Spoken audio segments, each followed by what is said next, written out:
Hey everybody, and thank you for joining me today with this daily devotion. Today's February the 21st, so let's go ahead and get started. Today you will fight temptation, but not alone, because a warrior spirit lives inside of you and fights on your behalf. I did it for my children again and again. Often they were unaware that I had done it. I did it in moments when they didn't have the sense to do it for themselves. I did it with commitment and joy, because I knew what the world that surrounded them was like, and I knew the vulnerability of their hearts. What is this thing that I was committed to as a father? I did everything I could to protect my children from evil.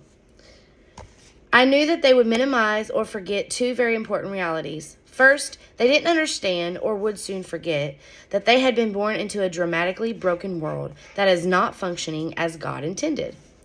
They would forget that they woke up every day to a fallen world where real evil still exists. They often didn't seem to understand that this meant they would face temptation of various kinds every single day of their lives. Their eyes would see things that God in His original plan never intended them to see. Their ears would hear things that they should not hear. The alluring, deceitful, and seductive pleasures of sin would be held before them again and again. Second, they also tended to minimize or forget the sin inside of them.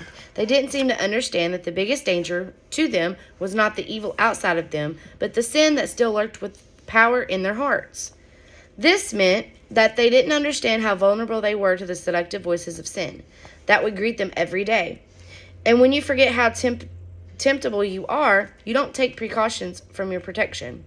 So I knew that I had to work not only to protect my children from the evil in their environment, but also and more importantly to protect them from themselves. God knows that we all are a lot like my children. We too minimize the fallenness of our world and power of remaining sin. And when we do not guard ourselves from temptation as we should. Isn't it good to know that God in grace has placed His warrior spirit inside of us? He battles on our behalf even in those moments when we don't have the sense of battle for ourselves. See Galatians 5, verses 16 through 26. Isn't it good to know that while we still live in a broken world and still have sin inside of us, God constantly battles on our behalf? Now that's grace. For further study and encouragement, go to Isaiah chapter 42. I apologize if you guys heard Mia in the background. She is wallering on my couch right now. I'm sorry for the way I look. Y'all know I haven't really been doing anything with my hair because it's just so damaged, and I haven't been putting any heat on it or anything. So just been kind of letting it go natural. But I just wanted to say that was a great read. Sorry if it was fast. But I love you guys. Jesus loves you. Never give up on Him. Never give up on yourself. You can always cry out to Him and ask for forgiveness today, and accept Jesus into your heart. So I love you guys. Have a great weekend. I'll see you tomorrow.